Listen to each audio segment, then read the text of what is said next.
안녕하세요.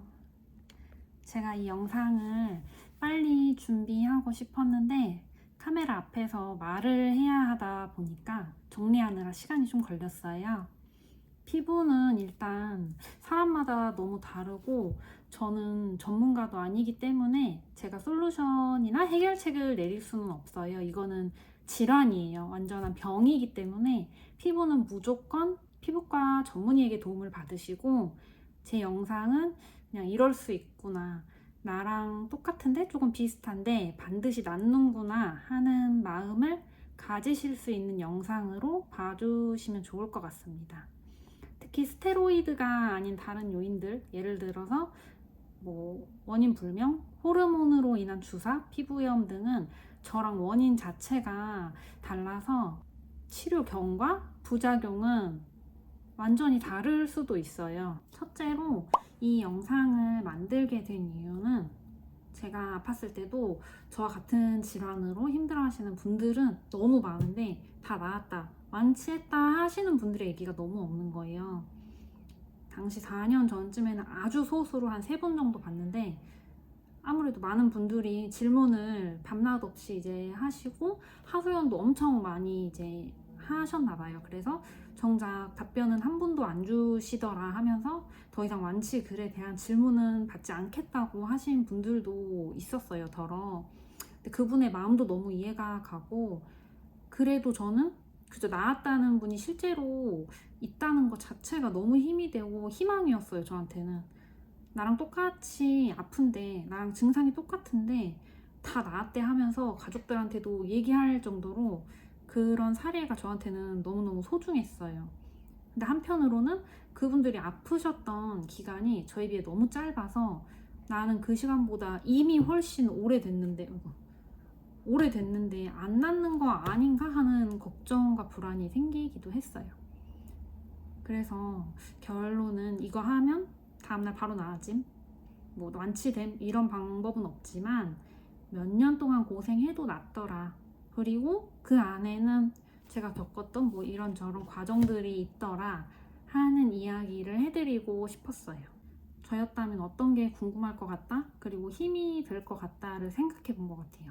또 다른 커뮤니티에도 많은 분들이 궁금해 하셔서 만들게 되었습니다. 네, 이제 원인에 대해서 먼저 말씀드릴게요. 제가 그렇게 그 질환이 생기게 된 이유는 파데를 바꾸고 피부가 엄청 가렵고 좀 오돌토돌한 좁쌀이 막 났어요. 근데 파데 바꾼 게 그냥 안 맞아서 뒤집어졌네 싶어서 같은 회사 다니던 친한 친구가 추천해준 피부과에 갔는데 이제 여기서 화근이었어요. 그 피부과에서 저한테 스테로이드를 처방해줬고, 스테로이드다, 연고다, 뭐 일정 기간 사용을 하고 사용하지 말아야 한다, 이런 언급이 전혀 없었고, 그 병원에서 만든 순한 크림이다, 아기들도 쓴다 라고 저한테 말을 했어요. 결과적으로 그 크림을 1년 동안 사용하게 됐고, 그 크림을 처방해주던 약사님이 저한테 이거 사용하지 말아라, 약의 명칭, 그 연고의 명칭을 이제 여쭤보고 인터넷으로 검색하면서 이제 알게 된 거예요. 진단명에 대해서 알려드릴게요. 제가 이 질환을 치료하기 위해서 대학병원부터 유명하다는 피부과, 여러 피부과를 아마 10군데는 다녔던 것 같아요. 근데 그때 제가 당시에 들었던 진단명은 지루성 피부염, 모낭염, 주사 피부염, 로사세아, 접촉성 피부염, 이렇게 진단을 받았었어요. 이제 대표적인 증상에 대해서 말씀드릴게요. 제가 겪었던 대표적인 증상은 피부 염증 같은 두드러기, 그러니까 완전한 두드러기는 아닌데 얼굴 전체에 새빨갛고 오돌토돌하게, 여드름이 아니에요. 엄청 크거든요. 진짜 그냥 얼굴에 두드러기가 난 사람같이 그렇게 염증이 났었고, 화상처럼 얼굴 전체가 새빨개지고 피부가 벗겨진 사람처럼 빨갛고 뜨겁고 엄청 아파요. 그리고 세 번째는 가려움이랑 각질. 네 번째, 계속 이제 동반되는 염증이 있었어요. 염증이랑 열감. 다섯 번째, 피부 통증. 이렇게 대표적인 증상을 겪었습니다.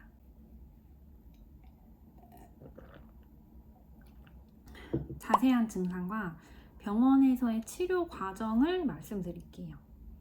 그 과정은 병원에 가서 진단을 받고 어떠한 약을 받고 어떤 연고를 받았고 어떤 경과를 지냈는지 이렇게 말씀을 드릴 거예요. 그리고 그냥 진단만 받으러 간 병원은 포함하지 않고 또 처방을 실제적으로 받고 치료를 했던 병원들을 나열을 해볼게요. 일단 첫 번째 병원, 새빨갛게 얼굴이 전체 이제 두드러기처럼 나서 엄청 화끈거렸어요. 얼굴이 모낭염이라고 진단을 하셨어요. 너무 오래돼서 기억은 희미한데 항생제를 포함한 여러 개의 알약 그리고 알코올 냄새가 엄청 심한 어떤 개를 주셨어요. 그래서 얼굴이 너무너무 건조했고 뒤덮었던 염증은 좀 나아지는 듯 했습니다. 그런데 그 뒤에 이제 얼굴이 너무 가려워서 잠을 못 잘 정도였고 얼굴이 하얗게 각질이 하얗게 다 올라왔어요. 그리고 염증도 조금씩 생겼는데 절대 여드름 아니고 짜면 안 돼요. 절대 여드름이 아니에요. 완전히 달라요. 여드름이랑 곰지도 않아요. 그거는. 그래서 어쨌든 병원을 옮기게 되었습니다. 이제 두 번째 병원에 그렇게 해서 병원을 옮기게 되었는데 여기서는 먹는 약은 항히스타민제만 주셨고 크림을 또 처방을 받았어요. 그 바이오더마 병원용 크림인데 연두색이거든요. 근데 이름이 제가 생각이 안 나는데 튜브 형태로 되어 있고 연두색으로 이제 글씨가 써 있는 병원용 제품이에요. 이것도 몇 통은 썼어요. 그리고 아쿠아퍼라는 제품도 함께 사용했습니다. 그때 얼굴이 각질이 다 일어난 상태로 갔거든요. 그렇게 하고 나서 건조함이 많이 잡혔는데 피부에 염증이 이제 계속 올라오고 얼굴이 따갑고 가렵고 그리고 간혹 한두 개씩 물집이랑 고름도 나왔어요. 얼굴에서. 그리고 이때부터 이제 얼굴에 슬슬 열감이 이제 동반을 하게 됐어요. 주사이신 분들은 열과의 싸움이라고도 할 만큼 얼마나 고통스러운지 아실 거예요. 그 열감이 일상생활이 불가능하거든요. 밥 먹는 거, 카페 가는 거, 편히 자는 거 아예 불가능하고요. 저 같은 경우는 설거지나 뭐 컴퓨터 이런 것도 아예 할 수가 없었어요. 그리고 밖에 돌아다닐 때도 무조건 얼음팩이랑 미니 선풍기를 들고 다녔고 자는 것도 편히 잘 수가 없어요. 잘 때도 얼음팩 꼭 가지고 잤고 선풍기 틀고 자고 얼굴 쪽에 그게 한겨울에 제가 그렇게 했거든요. 그리고 이게 한번 열이 오르면 씻기까지도 정말 오래 걸려요. 그냥 바로 조금 빨개졌다가 가라앉고 이런 게 아니라 가라앉지를 않아요. 난로 앞에 저희가 손을 이렇게 가까이 대고 쬐고 있으면 손이 뜨겁잖아요. 어느 순간 처음엔 따뜻하다가 근데 얼굴을 난로 앞에 그렇게 쬐고 있다고 생각하면 돼요. 화끈거리는 정도가 아니라 이게 고통이에요. 나중에는 머리 끝까지 피가 쏠려서 이렇게 사람 거꾸로 매달아 놓은 것 같은 그런 느낌이거든요. 어쨌든 그렇게 거기서 그 크림들은 잘 사용을 했고 몇 달을 지내도 이제 큰 경과가 없어서 거기서는 이제 계속 기다리라고만 얘기를 했었어요. 근데 그때는 내가 마음이 너무 급하니까 그래서 병원을 또 다시 옮기게 됩니다. 그리고 거리도 솔직히 너무 멀었어요. 왔다 갔다 하기가 힘들어가지고 이때 이제 또 유명하다는 다른 병원으로 또 가게 됩니다. 이 병원에서는 참 할 말이 있는데 여기는 에스테틱이 같이 되어 있는 병원이었어요. 거기서 이제 에스테틱까지 추가로 이제 받게 해서 수차례 받았어요. 에스테틱 받고 나면 괜찮은가 싶다가 돌아서면 열감이 폭발하는 거예요. 근데 제가 이제 어떤 증상이 있고 그 전에 스테로이드를 썼고 뭐 어쩌고저쩌고 다 얘기를 했는데 저한테 말하지 않고 정말 비밀리에 저 몰래 그 에스테틱에 스테로이드 처방을 내려서 마지막에 스테로이드 연고를 섞은 크림을 또 저한테 바른 거예요. 그걸 알게 됐을 때 정말 절망적이었어요. 저는 내가 어떻게 이걸 끊었는데 지금 이 과정을 겪고 있는데 이러면서 그래서 거기서도 약을 굉장히 많이 주셨는데 약은 다 똑같아요. 항히스타민제 그리고 항생제 여러 가지 막 섞여 있었는데 스테로이드를 쓴 걸 알게 되고 나서는 아예 가지 않았죠. 그렇게 해서 그 병원은 이제 다니지 않게 되었습니다.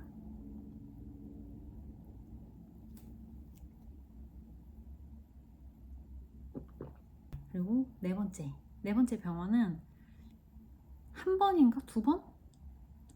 아니지, 세 번? 인터넷에서 정말 유명하다는 피부과예요.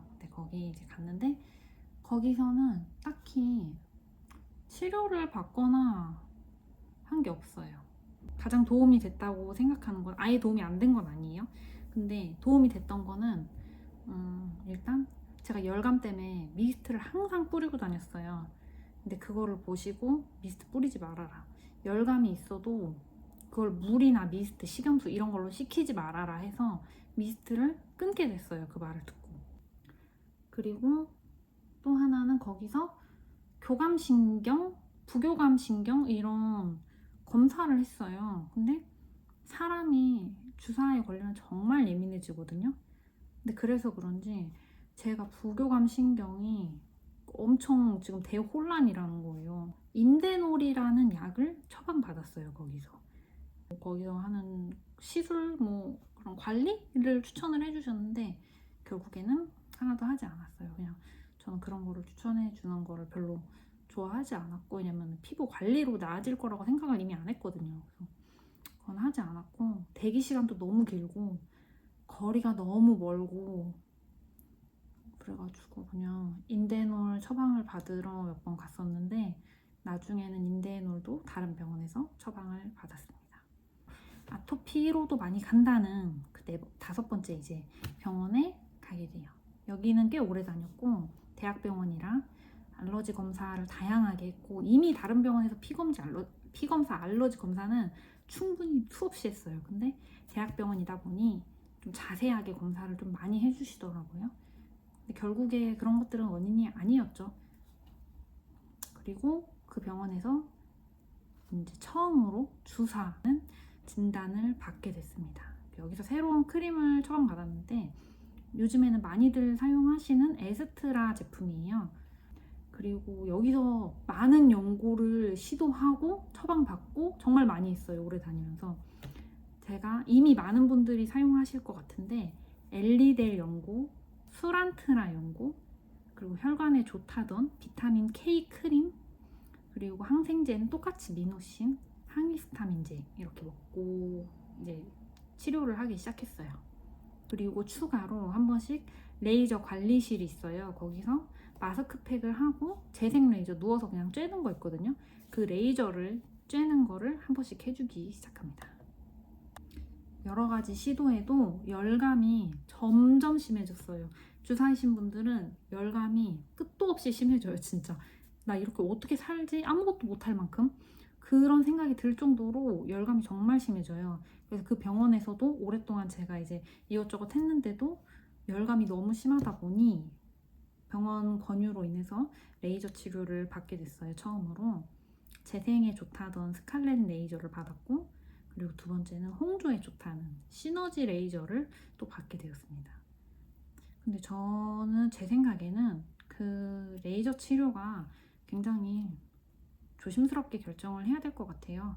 저는 부작용도 굉장히 심했고, 다른 그냥 홍조가 있으신 분이나 혈관이 보이시는 분들은 정말 좋으실 것 같아요. 근데 스테로이드라는 약물로 인해서 피부가 약해지고 저는 피부가 거의 녹았다는 생각을 하거든요. 그때 당시 장벽이.